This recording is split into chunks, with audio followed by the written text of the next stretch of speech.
In the realm of AI, it's funny. It's turned out that there was this movement toward a kind of a hawkish attitude toward China that's been underway at least since the pandemic.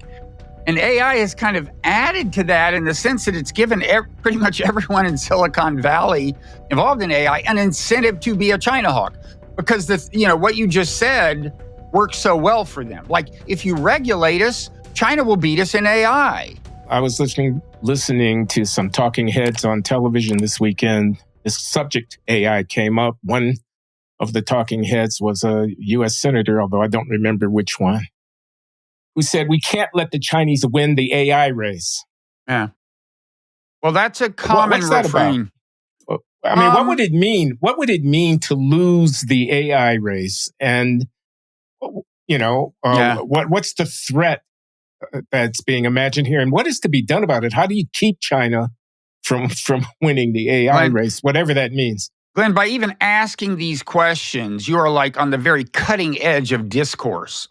Almost no one involved in the conversation even, asks people to at least flesh out the scenario, right? Like, how exactly does this hurt us? Now, I mean, one concern, I guess, is the military realm, but I really don't think it's the main concern. There is... broadly in discourse about China, there is this assumption that China wants to smother democracy around the world. And there's just no evidence of it. All the evidence is that we are more intent on spreading our ideology than China is on spreading its. Now, in the first Cold War, it was an explicit aim of the Soviet Union to spread communism, but China seems to be much more pragmatic in its relations. Now, it does feel it's a great power. It's trying to throw around its weight, both regionally and in international institutions. All that's true. That gives us some things to reckon with. That's all true. But I think we have to be as clear-eyed as possible and try to understand what's actually going on in the minds of the leaders, what their actual aspirations are. And in the realm of AI, it's funny. It's turned out that there was this movement toward a kind of a hawkish attitude toward China that's been underway at least since the pandemic. And AI has kind of added to that in the sense that it's given pretty much everyone in Silicon Valley involved in AI an incentive to be a China hawk, because what you just said works so well for them. Like, if you regulate us, China will beat us in AI. And if you don't give us enough energy and subsidize it, China will beat us in it. So there's this incentive for the AI company. And you've seen some of them swing. Sam Altman didn't used to talk this way. Now he does.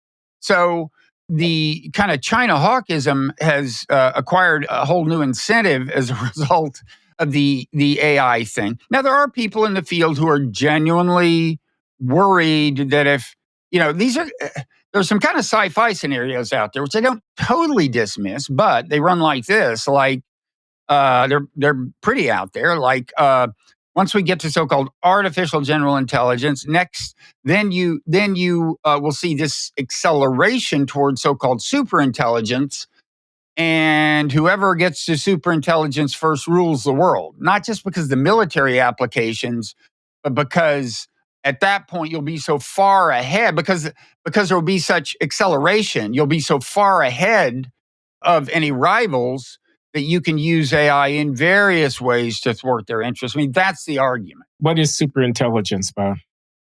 Well, the first question is, what is artificial general intelligence? A term you hear a lot, AGI.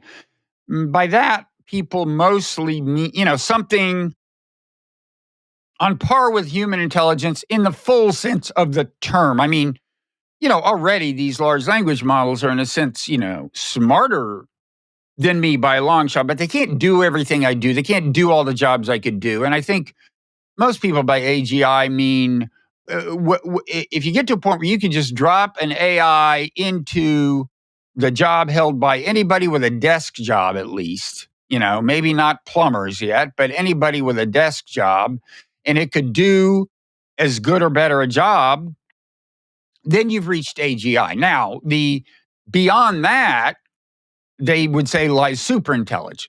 It's an intelligence, far superior to human intelligence. It could outsmart us. It could persuade us to do anything. It's an inherently vague concept too, as AGI kind of is.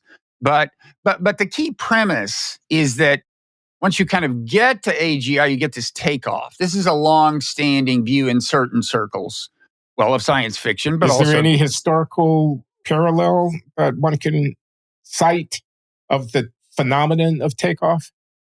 we have seen accelerations in technological progress of various kinds. But what they would say is there's something new here, which is that the AI plays a direct role in its own improvement. I mean, it's already helping computer coders write code.